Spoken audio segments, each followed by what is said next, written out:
ওকে ছেলে বানিয়ে দেবে আপনারে? কিছু মানুষ আছে, কিছু পীর ফকিরের কাছে, মাওলানার কাছে যে বলে হুজুর বহু কিছু করেছি, কিছু হচ্ছে না, এখন আপনার শেষ ভরসা পানি পড়ে দিন, আপেল পড়ে দিন, তেল পড়ে দিন।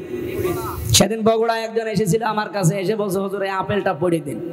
আমি সূরা ফাতিহা পড়ে ফু দেব, হঠাৎ আমার কানের কাছে মুখ নিয়ে বলছে হুজুর এমন ভাবে আপেল পড়বেন যেন ছেলে হয়।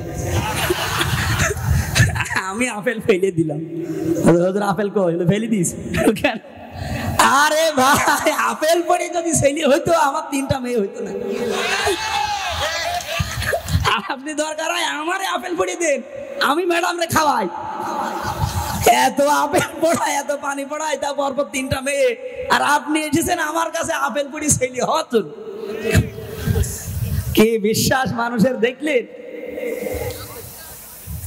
না, ছেলে মেয়ে এটা দিতে পারে শুধুমাত্র পীর সাহেব। কে বলেন? বলেন কে? এরকম যত অনুষ্ঠান আছে মাজারের নামে, কবরের নামে, এই সমস্ত ভণ্ডামি গুলো সব গুড়িয়ে দেওয়া লাগবে। নবীর উম্মত আমরা যারা বিভিন্ন জায়গায়, এগুলো আমরা দেখেছি। মাজারের নামে ব্যবসা করে খাবেন আপনি, মানে নিজে ব্যবসা করে খান। মানুষকে কেন আপনি শিরিক আর বেদাত দিয়ে ঈমান ধ্বংস করান? রহমা ও বাইনাহুম, নিজেদের ভেতরে পরস্পরে রহম দিল হবে তারা। আজ আমাদের ভেতরে এটা নেই। আর শাশুড়ি যদি মনে করেন যে আমার পুত্রবধূর সাথে আমি ভালো ব্যবহার করব যেন আমার ছেলেটা একটু শান্তিতে থাকে, তাহলে কিন্তু সংসারটা অনেক সমান্তরাল হয়ে যায়। আরে আপনি মা এত বছর ওর পেছনে শ্রম দিয়ে, 25 বছর 26 বছর ওর পেছনে শ্রম দিয়ে বিয়ে করালেন, এখন বাকি জীবনে ওকে যদি শান্তি পেতে হয়, বর কাছে শান্তি পাওয়া লাগবে না? এই মায়ের কারণে অনেক পরিবারে বউ শান্তিতে নেই, আর বউ যখন বিগড়িয়ে যায় তখন এই ছেলে আর শান্তিতে থাকে না। আমি কি বেশি বললাম? এদেশে এরকম পরিবার নেই? অনেক বৌমা আছে নিজের মা বাবাকে যা মনে করে শ্বশুর শাশুড়িকে তাই মনে করে না, বলে এগুলো এখনই ডিলিট হয়ে যাবে। অথচ আমার পেছনে আজ 25-26 বছর শ্রম দিয়ে পর্যন্ত নিয়ে এসেছে আমার মা বাবা, আর 3 কথার সাথে উনি এসে 5 দিনে বলছে ওগুলো ডিলিট করে দাও। এগুলো বউ না, এ নামাজ পড়তে পারে, রোজা রাখতে পারে, স্বামীর মনে এই যে দুঃখ দিল না, দুঃখ লাগে নাই?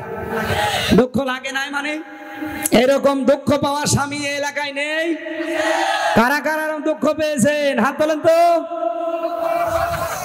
না না, এই ও হাত ধরেছে বিয়ে না করি, একটা স্বামী হাত তুলতে পারলাম না। আপনারা খাদিজাতুল কুবরার নাম শোনেননি?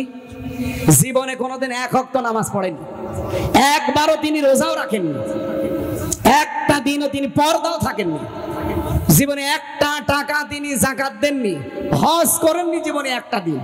অথচ আল্লাহ তাকে নিজে সালাম দিয়েছে, জান্নাতে ঘর বানিয়ে পাঠিয়েছে, সুসংবাদ দিয়েছে যে জানাও আমি তার জন্য জান্নাতে ঘর বানিয়ে রাখলাম। প্রশ্ন আসতে পারে জীবনে কিছুই করলো না অথচ আল্লাহ সালাম দিল, জান্নাতে ঘর বানালো মানে? হ্যাঁ, কারণ এই বিধানগুলো সব নাজিল হয়েছে তার ইন্তেকালের পরে। কথা বুঝতেছে? এই জন্য উনি মানতে পারেননি। তার পুরা জীবনী পড়ে দেখলাম আল্লাহ কেন সালাম দিল, কেন জান্নাতে ঘর বানিয়ে তাকে সুসংবাদ দিল। একটা কারণ লিখেছে, জীবনে কোনো দিন আল্লাহর নবী মুহাম্মদুর রাসূলুল্লাহ তার স্বামী কোনোদিন তার স্বামীকে তিনি কষ্ট দেননি। সাংসারিক জীবনে 15 বছরে তাকে দুঃখ দেননি। সুবহানাল্লাহ বলতে পারেন না? এখানে আমরা যারা স্বামী আছি আল্লাহর দিকে তাকিয়ে হাত তুলতে পারবেন যে জীবনে আমি কোনোদিন বোর কাছে কোনোদিন দুঃখ পাইনি? কেউ পারছেন না, স্যারও পারিনি, এই জন্য আরেকটা বিয়ে দেব। এবার একটু শান্তি পাই কিনা দেখি।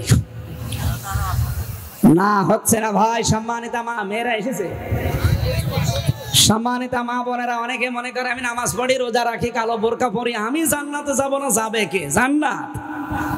জান্নাতে যাওয়ার জন্য যে 4টা শর্ত, তার ভেতরে স্বামী 3 নম্বরে।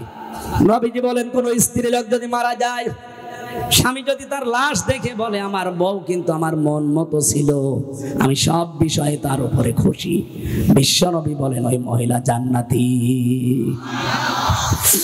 আরে মেয়েরা, আপনাদের আমি বাঁচাতে চাই। আমি দেখতে পাচ্ছি আপনারা জাহান্নামে চলে যাচ্ছেন এই ছোট্ট একটা কারণে। আমি আশা করছি যেহেতু দুনিয়া থাকার জায়গা না, চলে যাওয়া লাগবে। এই জন্য যার যতটুকু হক আছে, জীবন যতদিন আছে পালন করে যান, যতটুকু পারেন হকটা আদায় করেন। আপনি এই স্বামীর হক আদায় করবেন এই কারণে যেন এইটা দিয়ে আপনার জান্নাত তৈরি হয়। আমি আমার স্ত্রীর হক আদায় করব এই কারণে যেন এইটা দিয়ে আমার জান্নাত তৈরি হয়। কথা বলেন না কেন? তারহুম রুকাং সুজদা, তাদেরকে আপনি দেখতে পাবেন রুকু অবস্থায়, সেজদা অবস্থায়। ও বাংলার মুসলমানেরা, নবীর উম্মত হতে হলে রুকু দেওয়া লাগবে, সেজদা দেওয়া লাগবে। কোথায়? মাজারে। কোথায়? মসজিদে। পুরা জমিনটাই মসজিদ, যেখানে আপনি সেবা সেজদার সময় পাবেন সেজদা দিয়ে দেবেন। মসজিদে যাওয়াই লাগবে, যেতে যেতে জামাত শেষ হয়ে যাবে, দরকার নেই। আপনি যদি সুযোগ পান এমন জায়গায়, ওযু থাকলে ওযু করে দেবেন, ওযু না থাকলে তায়াম্মুম করবেন, সিস্টেম না থাকলে বিনা ওযুতে সেজদা দিয়ে দেবেন। সেজদা মাপ নেই। নবীজি বলেন, কোন মহিলার যদি সন্তান দুনিয়ায় আসে, মাথা বের হয়ে গেছে, প্রথমে পানি দেখা যায়, এরপরে রক্ত, এরপরে মাথা।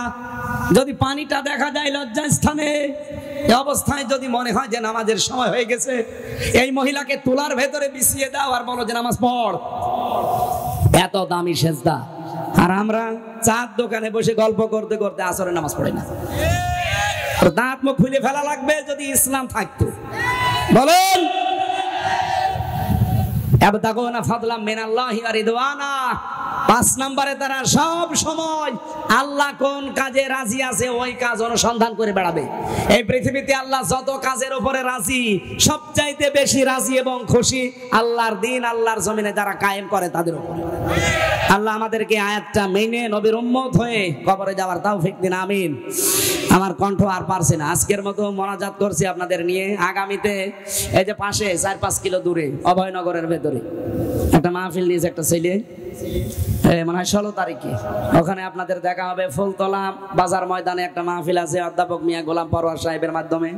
এই আর 5-7 দিন পরে, না মনে হয় 10-12 দিন পরে দেখা হবে আবার ইনশাআল্লাহ। আল্লাহুম্মা আমিন।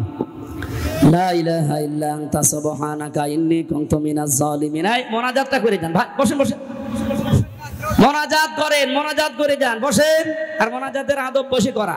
আল্লাহর কাছে আমরা কিছু চাইবো এখন, ফিলিস্তিনের জন্য দোয়া হবে, বসেন। আমার লিখিত বই আছে মেয়েদের উপরে, পারিবারিক জীবনে অশান্তি কেন হয়, এটা শান্তি তৈরি করার জন্য কি কি করা লাগবে, আমি জেলখানায় লিখেছিলাম। এখানে মনে হয় গাড়িতে আছে। গাড়ি কোথায়? এই যে গাড়ি এখানে। এখান থেকে আপনার মেয়ের জন্য, মার জন্য নিয়ে যাবেন যাবার সময়।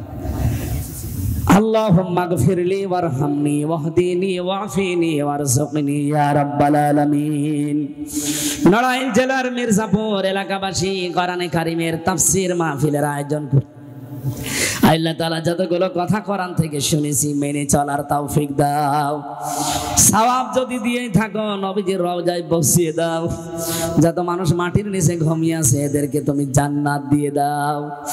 বিশেষ করে এই মির্জাপুর এলাকায় কত মানুষ মাটির নিচে ঘুমিয়ে গেছে। গতকালকেও একজন এলাকার স্বনামধন্য মানুষ কবরে আছে, তাকেও তুমি মাফ করে দাও রব্বুল আলামিন। ফিলিস্তিনের কত ভাই বোন, এই পৃথিবীর নিকৃষ্ট জাতি ইহুদিদের হাতে তারা জীবন দিয়ে শাহাদতের পেয়ালা পান করেছে।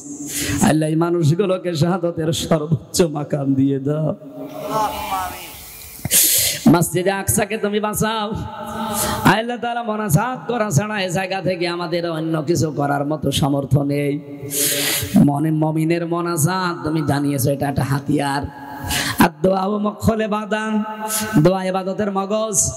বড় আশা নিয়ে তোমার কাছে আমরা হাত তুলেছি। ওয়াকালা রাব্বুকুম উদউনি আস্তাজিব লাকুম।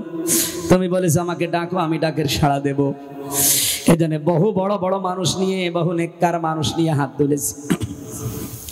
এখানে সম্মানিত সভাপতি আছে নাজমুল হুদা, প্রধান অতিথি আছে বিশিষ্ট শিক্ষাবিদ জনাব প্রফেসর আব্দুর রহিম, প্রফেসর জাহাঙ্গীর হোসেন সহ কত সম্মানিত শিক্ষিত ব্যক্তিবর্গ হাত তুলেছে। অনেক আলেম ওলামা পর্যন্ত হাফেজে কোরআন আমিন আমিন করছে। আমাদের মোনাজাতটা তুমি হাতিয়ার হিসাবে কবুল করো। ফিলিস্তিনের মুসলমানদের জন্য আল্লাহ তুমি হামি ও নাসির হয়ে যাও। পৃথিবীর মানচিত্র থেকে অভিশপ্ত জাতি ইহুদিদেরকে তুমি হালাক করে দাও। আল্লাহ তাআলা মা বোনেরা যারা এসেছে এদেরকে খাদিজার মতো বানিয়ে দাও। এ মাহফিল বাস্তবায়নের জন্য যারা শ্রম দিলেও একটা মানুষকেও তুমি খালি হাতে ফেরত দিও না। কোরআন প্রচারের জন্য যে যতটুকু কাজ করেছে আল্লাহ তুমি তার দিকে অতটুকু রহমতে গিয়ে দাও। আমাদের প্রশাসনের যে ভাইগুলো আজকে কষ্ট স্বীকার করেছে, আজকের পুরা দায়িত্বটা তুমি ইবাদত হিসাবে মেনে নাও। নিজেদের বাবা মা স্ত্রী পুত্র সন্তান আদি ছেড়ে বাংলার বিভিন্ন প্রান্তে বাংলার এই প্রশাসনরা দায়িত্ব পালন করে। নবীজি জানিয়েছে দুইটা চোখ জাহান্নামে যাবে না, একটা চোখ যারা জনগণের ইজ্জত আবরু জানমাল পাহারা দেওয়ার জন্য জেগে থাকে, আর একটা চোখ যারা জাহান্নামের আগুনের ভয়ে কাঁদে। বাংলার এই প্রশাসনরা এদেশের মানুষকে শান্তি স্বস্তি নিরাপত্তায় রাখার জন্য রাত জেগে জেগে বিশেষ করে আজকে এই কোরআনের মাহফিল পাহারা দিয়েছে। এই নড়াইল সদর থানার ওসি টিএনও এসপি ডিসি সহ যারা আজকে এখানে এসেছে প্রত্যেকটি প্রশাসনকে কবুল করে নাও। আল্লাহ জীবনের অভাবগুলো তুমি দূর করে দাও।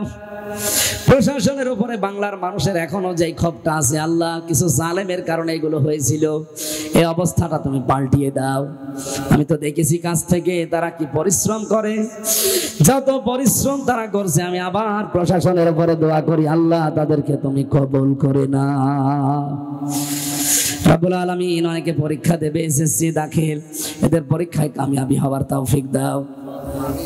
মাওলানা হোসাইন তার বাবা হারিয়েছে, তার বাবাকে মাফ করো আল্লাহ তাআলা। আমি নিজে অসুস্থ 3টা বছর, জালেমের ওই জিন্দান খানায় আমি অসুস্থ হয়ে গেছি, আমারে তুমি শেফায়ে কামেলা আজেলা দাও।